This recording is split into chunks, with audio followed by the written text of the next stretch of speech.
Morning, everybody. Robert Carrillo here. I want to welcome you to the Metro LA region of the Los Angeles International Church of Christ. Great to have you with us this morning. And here we go. We're jumping in, and our text today is going to be Matthew 16. So that's where we're going to be. And I'm excited about this message. This is actually a message we did in a park service. But I realized that we have a group of people meeting in park service and a group of people that are watching the online services. And so I wanted to be able to share this message with the online service crowd as well. And I think this will, just like it encouraged everybody at the park, I think it'll encourage everybody online. So let's go ahead and start out with a prayer, and then we'll jump right on in. God in heaven, thank you so much for being our God. Thank you for being so available. Thank you for being, Father, always near us, and that we could turn to you anytime, any place, anyhow. God, thank you for that. And please help us now to have soft hearts so that your word can penetrate and make a difference in our lives. Please bless our studies. Give us understanding, give us insight, give us conviction about what we read and learn today, God. We love you. In Jesus' name we pray. Amen. Okay, so Matthew 16. We just got back from Spain. We were there visiting the church, doing some work, and I got a chance to go visit some of the historical sites, which Spain is just loaded with historical sites, in particular the cathedrals, which are beautiful. And Michelle and I traveled a little bit around in the countryside of Spain on trains and just visited historical sites. And so I got to see some of the big, beautiful old cathedrals. And one of the things that really stood out to me was how a lot of them were established because of a martyr, because of somebody who died for their faith. And so they decided to build a church right there. There was different, and usually they were built, 4th century, 5th century, 7th century, like a long time ago. And I'd go in there and the guide would, or sometimes you'd have the little headsets and they would tell us, who they was and why the church was built here. And like, for example, I read one, it was 3 young men. They were probably all teenagers, and they all 3 became Christians. They were in the Roman army. This was probably 4th or 5th century AD. And it was 2nd century AD, and they were being persecuted for their faith because they became Christians. And basically the commander ordered them to renounce Jesus, and they said no, they would rather die. So they were laid down, and a board was put on their head, a big flat board, and rocks were put on it, and they were told, as soon as you renounce, they'll pull you out of it. And they refused to renounce, and they kept putting boulders and boulders until all 3 of them, their heads were crushed and they died, and that was one story of one church. And then there was another story of a young man who was actually really more like a child. I mean, he was like 13, 14, and they tortured him and they did all these things to him, and he refused to recant. He refused to say that Jesus was not the Lord. And he died for his faith. And there's so many stories. I mean, the incredible stories, story after story after story. And isn't that amazing how their convictions, their faith, their determination would affect people for literally thousands of years, and this is why the church has endured so much and not disappeared and not been stamped out. How many times in history has somebody said, I'm going to stamp out the Christians? And they never did. They never accomplished it. There's an old saying that for the blood of the Christians in the arenas was the fertilizer for new faiths in every arena. Like, people watching them would become Christians because of what they saw, the faith they saw, and the love they saw. So in Matthew 16, we're jumping into a very, very famous scene. It says, we're reading in verse 13 of chapter 16, when Jesus came to the region of Caesarea Philippi, he asked his disciples, who do people say the Son of Man is? They replied, some say John the Baptist, others say Elijah, and still others Jeremiah or one of the prophets. But what about you, he asked. Who do you say I am? Simon Peter answered, you are the Messiah, the Son of the living God. And Jesus replied, blessed are you, Simon, son of Jonah, for this was not revealed to you by flesh and blood, but by my Father in heaven. And I tell you that you are Peter, and on this rock I will build my church, and the gates of Hades will not overcome it. I will give you the keys of the kingdom of heaven. So, classic scene, we've all read it before, where Jesus comes in and he asks them, who do people say I am? And this is, again, Jesus many times would ask questions, not because he needed the answer, but because he was trying to make us think, trying to make the disciples think about what was going on around them, what was happening right now, who's Jesus, and maybe they hadn't thought of it yet, or maybe they were just still trying to figure out who Jesus was, or maybe they'd bought in, and Jesus didn't run around saying, I'm the Messiah, I'm the Savior. He didn't. In fact, he kept it secret the first part of his ministry. He didn't announce it till later in his ministry. But he asked them, who do people say I am? And of course, the people are guessing he's John the Baptist. He's a prophet from the old times. He's this, he's that. And then he asked the really important question, who do you say that I am? Because that's really what matters. I mean, we can have all kinds of opinions about religion, but what really matters is, what do you believe? What do you think? What is your religion? Because that's the one that's going to affect your life. That's what's either going to save you or not save you. Not what do people think, not even what the church thinks, not what the whole fellowship thinks. I mean, just because I'm a member of the International Church of Christ doesn't mean I'm going to heaven. All it means is that I'm with a great group. It doesn't mean that I'm guaranteed in. What matters is, where is my life at? What is my conviction? Same thing true of all of us, right? So he asks them that, and Peter gives the classic, this is just such a great thing. Peter gives the right answer. And this is awesome for Peter, because most of the time Peter was not giving the right answer. Peter was the guy that was always, blurting out an answer and saying something he probably shouldn't say and doing something he probably shouldn't do. But he gets this one right. And Jesus notes it. And he says, blessed are you, Simon, son of Jonah. He didn't even call him Peter. He calls him, Simon, his real name, Simon, son of Jonah. And he says, this was not revealed to you by flesh and blood, but by my Father in heaven. In other words, he got this not because he's so smart, but because he's close to God. And God was able to show him this. God was able to put this on his heart. See, there's something that happens when you walk with God. You get all kinds of wisdom and knowledge and insight that you only get walking with him. You don't get it from school. You don't necessarily get it from studying the Bible. You get it from walking with God, from being close to God. And he gives us wisdom. He gives us insights. And he says, this was revealed to you by my Father in heaven. I tell you that you are Peter, and on this rock I will build my church. I actually, I was in Caesarea Philippi, right where they're standing. And you can literally stand pretty much where he was. We don't know the exact spot, but it's this place where today it's all these temple ruins. We always think of Jesus in Jerusalem or in Jewish towns. This is actually a Greco-Roman city. So there was temples everywhere, temples to Roman gods, temples to Greek gods. They were all around him. And there was a big rock right behind it. It's basically a hill, but it's one solid rock. And it's called the Rock. And at the very bottom of it, there's a hole that just drops way down. You can go and look down the hole. It's a huge hole, and they call it the gates of Hades. So you can actually, they believe that if you go down that hole, you will actually get to Hades, or the underworld. But it's all it was all back then surrounded by these temples. Today, just ruins. And then as you're standing there, there's a little river. The River Dan goes by, which empties out into the Jordan River.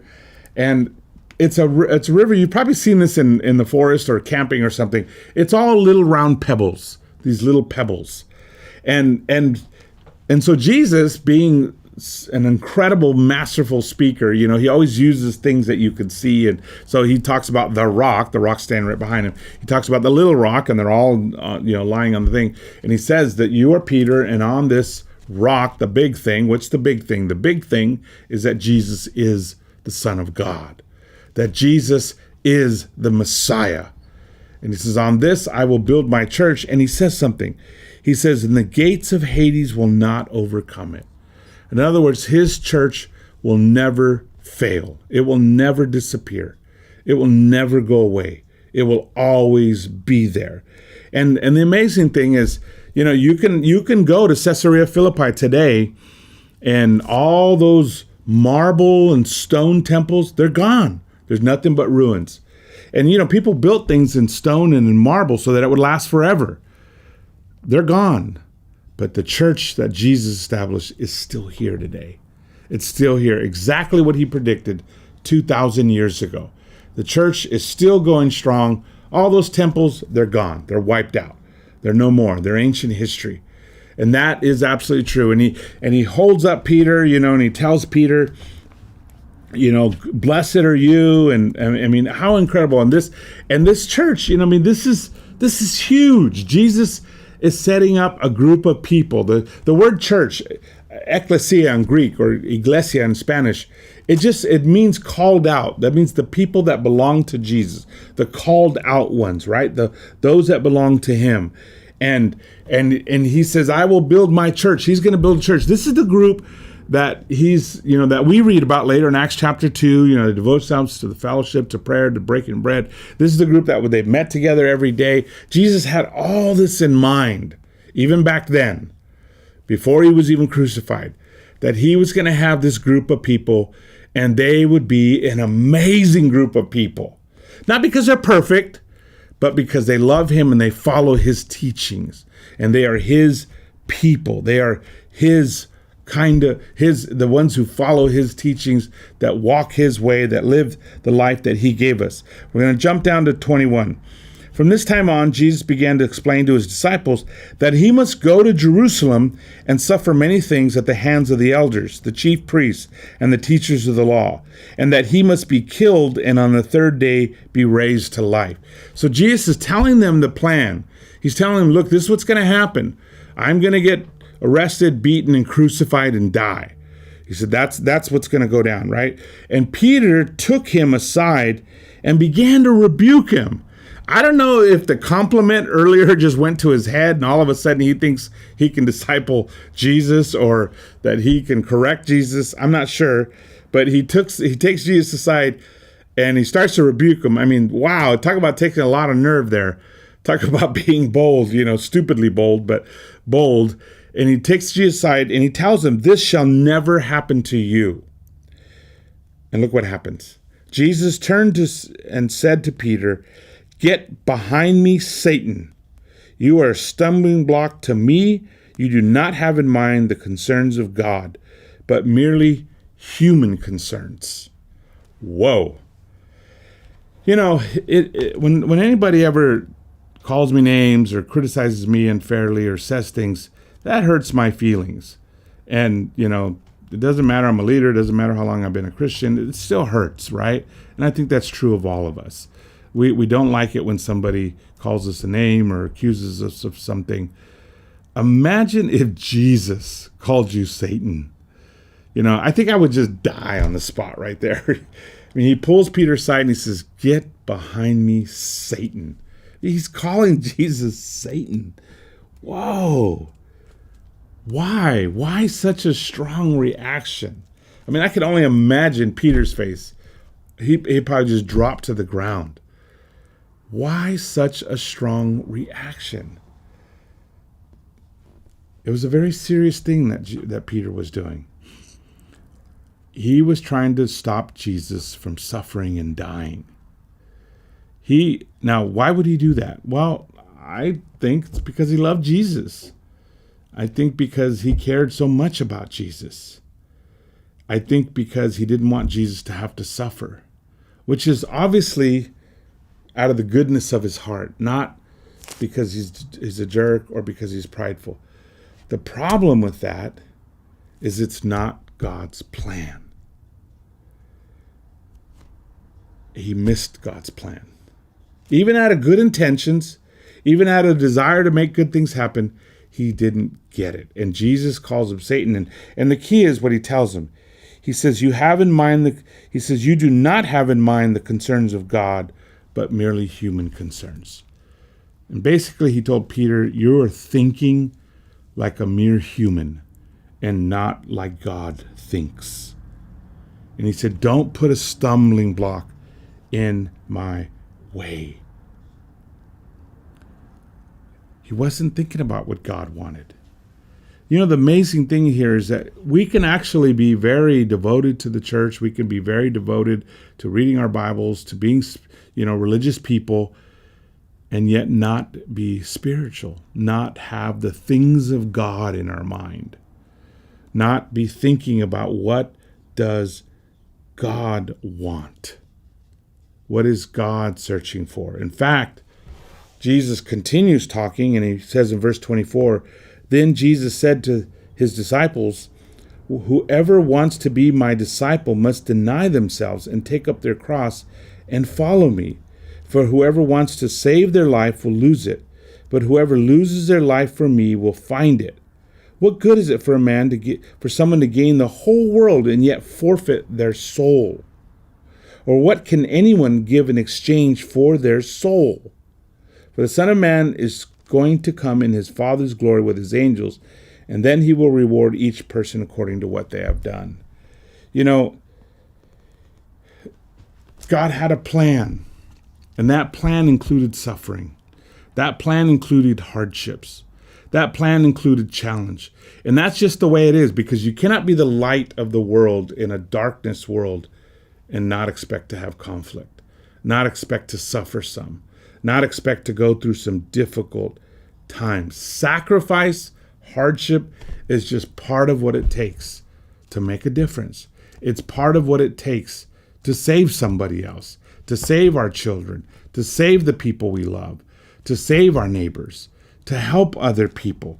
We'd like it to be easy. We live in a time where we'd like everything to be easy, suffrage free, everything to go great. The early church, Jesus was preparing them because the early church went through all kinds of intense things. He knew that they would suffer a lot. And he also knew that some would bail out because of it. That some people will join the church simply because they want an improvement plan. They want a better life. And when it gets hard and when the rubber meets the road and it gets difficult, they bail out. They start blaming God. They start blaming the church. They start blaming the leaders. They start blaming the Bible. They just find something to blame and they bail. And that it's because their thinking was worldly. They were looking for an improvement plan or an easy victory or just a ticket to heaven. But they were not thinking of what God is thinking of. They were not planning for God. And, a lot of times we always think of, well, all this suffering happened in the early church, like, all those martyrs that I encountered in the cathedrals. But this still happens today. I talked to a group actually from one of our countries our churches in the Middle East. And a Bible talk broke in. A group of radicals broke into their Bible talk, grabbed them. They had to fight them off. They grabbed the sister and tried to kidnap her. And the brothers had to fight to save her. One of the brothers got stabbed, but she got away. It was a very serious thing. And guess what? She was back at church the next week. I talked to a brother who was trained to hurt Christians. I talked to another brother who they were having midweek and they heard all these police coming. They found out that there was a bomber, a terrorist that was going to go into their midweek, stand in the middle, explode himself, kill himself, and kill a whole bunch of members of the church.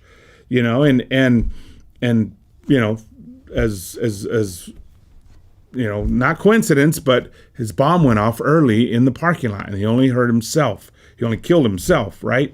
And you know what they did? They kept having church. That's what you do. You just keep going, and I've seen families where somebody was literally burned to death. I'm talking a spouse. I'm talking a mom. I'm talking somebody. This is all stuff in the last 5 years. This is not stuff from 2,000 years ago. And it's what some people go through. But here's the crazy thing is that, let me say this. I think we have to keep this in mind, that this is what Jesus said would happen. I mean, this is why he said, if you want to come after me, the first thing you got to do is take up your cross, follow me daily. You got to, no, actually said the first thing he said was deny yourself, then take up your cross and follow me daily. He was warning us that this is not going to be easy. What's not going to be easy? Being a member of a church? No, being a member of a church is easy. That's nothing. It's following Jesus would not be easy. Doing the things Jesus would do would not be easy. Not in a world that is so radically different, that is so unloving, that is so hateful, that is so far from God. You cannot follow Jesus without conflict, without challenges, with even persecution, with hardship, with obstacles to overcome. And so I think, I think about how I remember this one brother told me one time, imagine what it's going to be like when we're in heaven, we're all sitting around and we're talking and we're sharing stories of what we went through. This brother was fed to lions. This sister had her kids fed to lions. This brother, they peeled his skin off while he was alive because he wouldn't denounce Jesus. And then they're going to look at us and go, what'd you go through? And we're going to be like, well, I rode 25 minutes to church. That's our sacrifice, or I got criticized by somebody in my family, or, it's just a whole nother level. But the crazy thing is this, is that even those little tiny sacrifices can actually knock out Christians, can actually knock people out. There are people that leave the church because they don't want to drive across town. They don't want to sit in their air-conditioned car for an extra 10, 15 minutes to get to church. I've sometimes thought, maybe we should just go out, have church out in the middle of the desert, an hour and a half away. Just see who shows up. See who's really committed to God, that understands how important this is. I remember that at a conference, somebody shared about a brother in Africa who his wife had no legs. She was handicapped. She had her legs amputated. And they would take the public transportation. He would have to carry her to the bus. They had no wheelchair. He had to carry her. They would ride the bus. But even days that the bus system was down, he would carry her and walk to church. That's how important church was.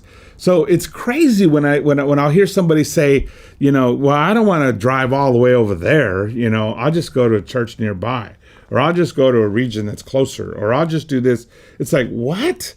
We don't want to sacrifice anything. We don't want to suffer at all for God, for his church, for his people, or even much more subtly is the hassle of getting together. And I get it. We all get comfortable. I mean, the first church park service, I thought, oh man, now I got to get dressed and I got to get ready and I got to go down there, and I realized, oh my gosh, I'm getting so comfortable, that I can just normally go down in my t-shirt and shorts and watch the service on TV. But it's like, watch out.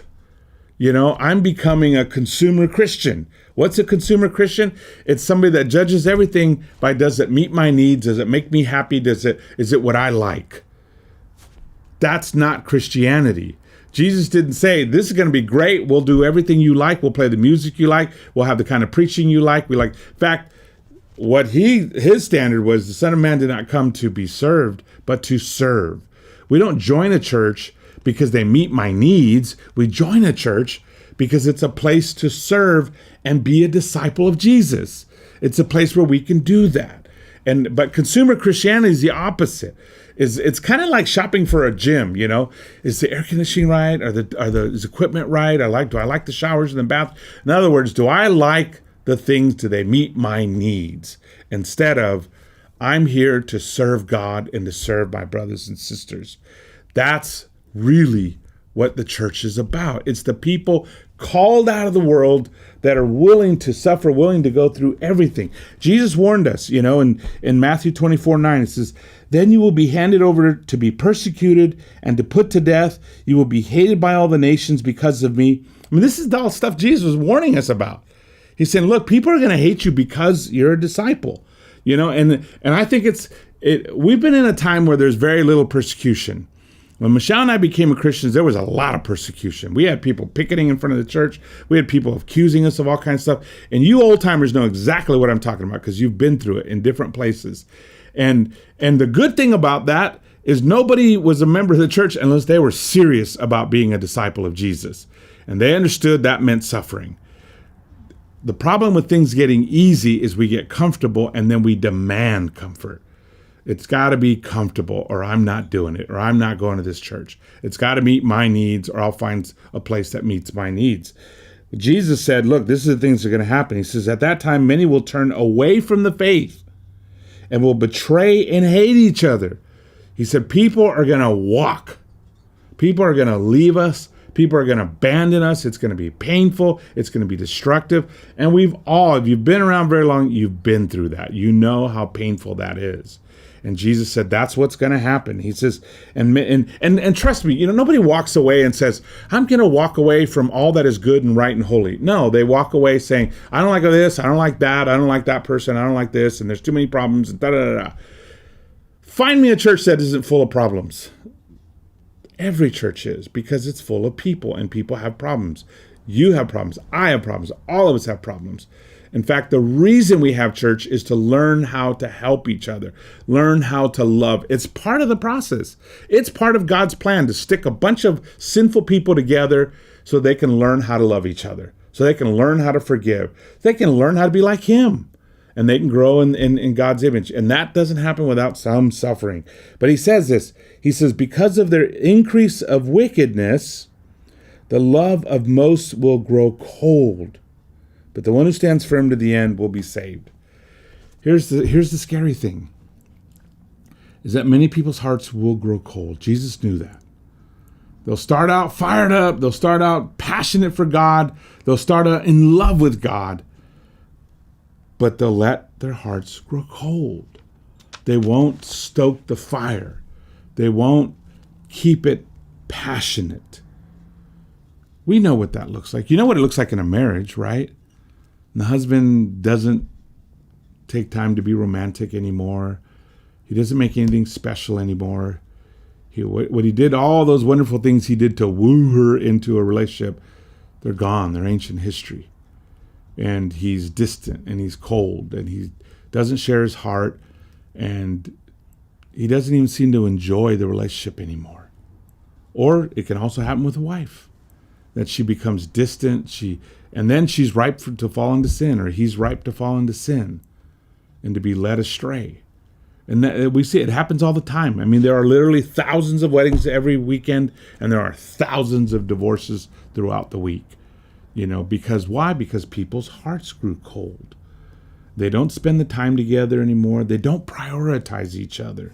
They don't work out conflicts. They just let the conflicts sit and fester and become infected until it poisons the whole relationship. And then one day they realize we don't love each other, we can't stand each other, let's get a divorce. And that's what happens, or it will happen to one which becomes so hurtful to the other. And that happens. People's hearts grow cold. But it's not just that. Marriage is a great example to look at because we see it so clearly, but it happens in friendships. It happens in relationships. It happens in the most important relationship, our relationship with God. Our hearts can grow cold.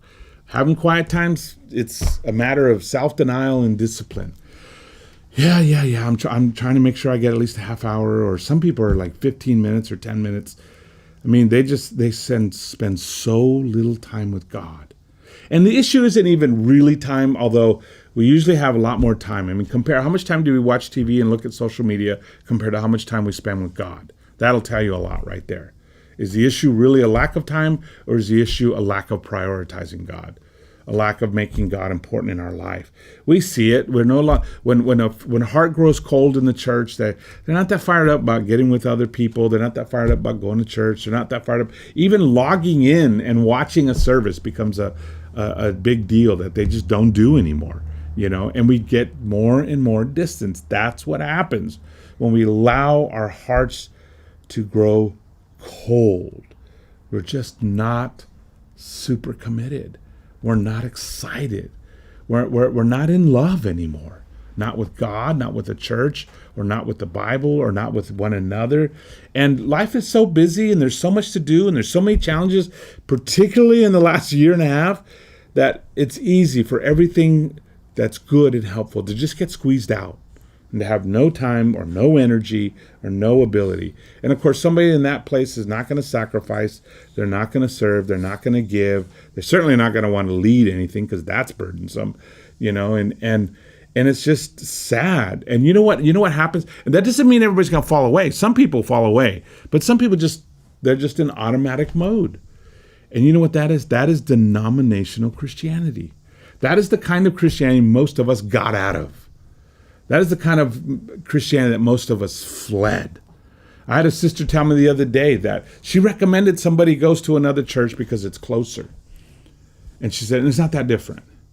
And I don't know about you, maybe it's not that different where you're at or your group, your Bible talk or something, but denominational Christianity is totally different than what I'm experiencing, than what I have. And I'm not saying all denominations are bad and all denominations are evil, but I know that many people in denominations, there is no standard of discipleship. There is no expectation to be completely committed, sold out, all in with all your heart, mind, soul, and strength.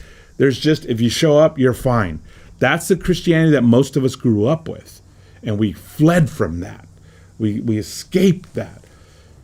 And for some people, we're going back to that in our own church and living like denominational Christians. And so when that sister says it's not different, it probably isn't different for her.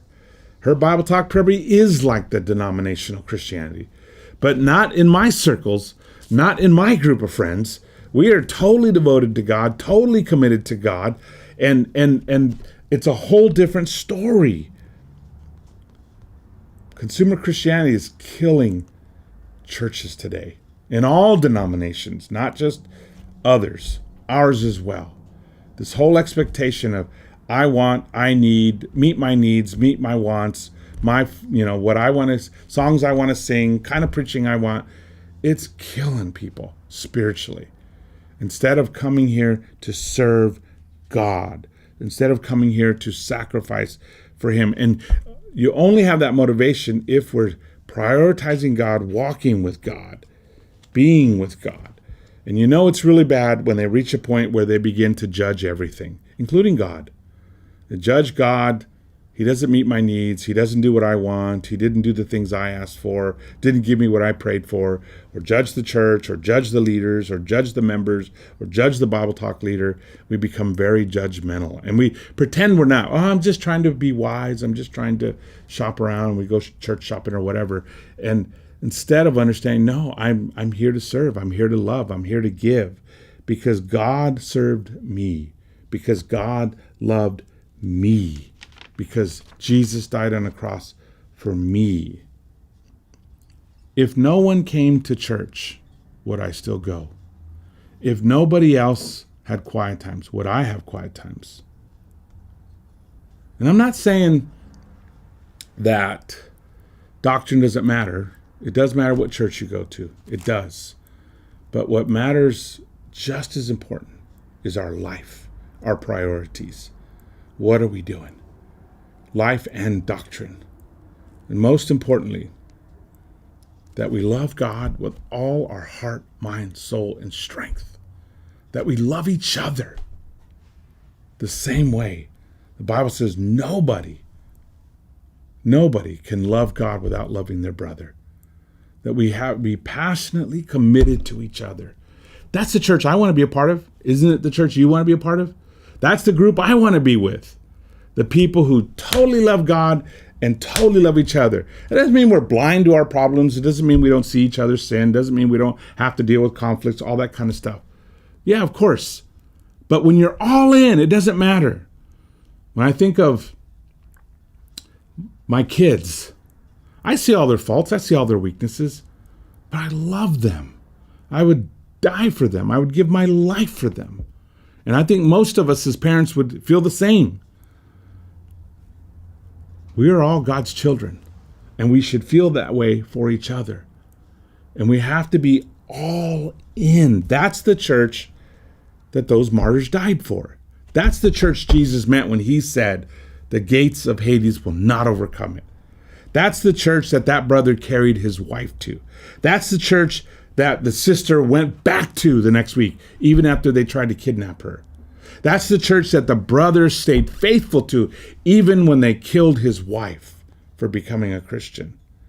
That's the church of Jesus Christ. That's the church that I'm willing to lay down my life for. How about you? What do we believe in strong enough that we would give up our lives for it? The Spirit of God in Revelation 2 speaks to the churches because a lot of them, their hearts were growing cold. And what does he tell them? You remember, go back to the first love you had. Go back to the love that you had in the beginning. And how do we do it? Go back and do the things you did at first. Spend the time with God that you need. Spend the time with brothers and sisters that we need. Put them as a priority. Be all in. Tell God, God, I'm all in. I'm all in. You know, you say, Robert, that's a poker analogy. Well, it works. You know, when you're playing poker and you think you got a good hand, you put it all in there and you say, I'm all in, right? We got a good thing, Jesus. We've got a good thing, a relationship with God. We got a good thing. We got wonderful people around us. Is everybody perfect? Of course not. But we got a lot of great people trying. So the only way to be is all in, all in. I love this one brother who, you know, he grew up a certain religion that opposes Christianity defiantly. And they found out that he had been baptized. So they arrested him and they beat him. This is a young guy. This is a young brother. He's like probably 22 years old, 23 years old. And they started torturing him to renounce Jesus. And you know what happened? He did. He was so scared and in so much pain, he renounced Jesus. And they let him go. He went home. But when he went home, he felt so ashamed. He felt so ashamed. He went out and he got a huge tattoo on his chest of a cross. Now, I don't recommend this, and this is a classic young guy thing to do. But he said, I did this so that I can never renounce Jesus again. I can never pretend to not be a Christian. I have to stand with Jesus. I don't ever want to turn my back with Jesus again.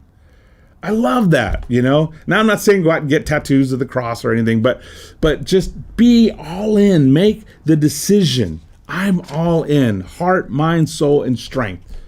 I love God with everything. Say it in the mornings when you pray.